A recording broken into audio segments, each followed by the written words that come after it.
Maintenant que nous avons vu la formule quadratique, quand on nous demande de résoudre une équation quadratique, la première chose qu'il faut se poser, c'est est-ce que ça se factorise? Parce que si on peut factoriser, il ne faut pas quand même oublier nos méthodes qu'on a déjà vues. Factoriser devrait être plus facile et plus vite que utiliser la formule quadratique. Donc, si on regarde ici, 2x au carré moins 11x plus 5 égale 0, on pose la question, est-ce que ça se factorise? Donc, je cherche une somme de moins 11 et un produit de 2 fois 5 qui fait 10. Est-ce que deux chiffres multipliés ensemble qui fait 10, additionnés qui fait moins 11? On a le moins 1 et on a le moins 10. Donc, à ce moment ici, on a 2x au carré moins 1x moins 10x plus 5 qui est égal à 0. Le facteur commun, c'est x, il va rester 2x moins 1. Le facteur commun, c'est moins 5, il va rester 2x moins 1 égale 0.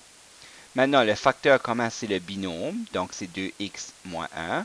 Et qu'est-ce qui reste? C'est le x moins 5. Donc, on a réussi à factoriser notre trinôme et on peut voir que nos racines seront x qui est égal à 1 demi et x qui est égal à 5. Donc, la factorisation est aussi simple, va aussi vite que la formule quadratique. Pour le prochain exemple, donc je vais changer le 4 1 2 parce que je l'avais changé sur vos notes. Donc, ici, l'équation, c'est 5x au carré moins 8x plus 2 égale 0. Donc, on se pose la même question. Est-ce que ça se factorise? Donc, la somme doit être de moins 8 et le produit doit être de 10. Deux chiffres multipliés ensemble qui fait 10, additionnés qui fait moins 8. Donc, si on cherche, on n'en trouve pas. Donc, ce trinôme ici ne se factorise pas. Mais on peut quand même trouver les racines de cette parabole. Donc, à ce moment ici, on n'aura pas le choix d'aller utiliser notre formule quadratique que l'on a vue. Donc, ici, on va écrire x qui est égal à moins b, mais le b, c'est moins 8.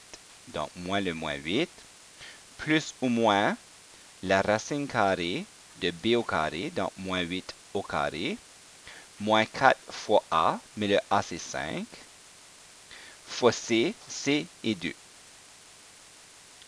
Le tout divisé par 2a, donc 2 fois a, mais le a, c'est 5. Donc, x va être égal à 8, plus ou moins la racine carrée de 64, moins 4 fois 5 fois 2. Donc, moins 4 fois 5, c'est moins 20. Moins 20 fois 2, ça fait moins 40. Le tout divisé par 10.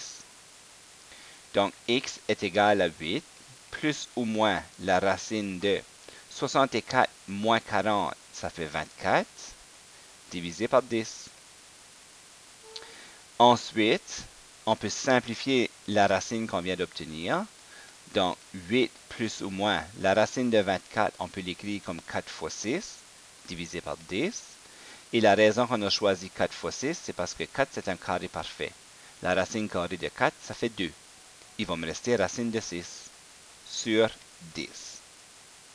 Maintenant, si on regarde nos coefficients, le 8, le 2 et le 10, ces trois chiffres-là se divisent tous par 2. Donc, on peut simplifier notre expression et obtenir 4 plus ou moins la racine de 6 sur 5. Et on vient d'obtenir nos deux racines. On peut évidemment trouver cette valeur-ci en décimaux ou on peut le laisser comme ça, qui est la valeur exacte.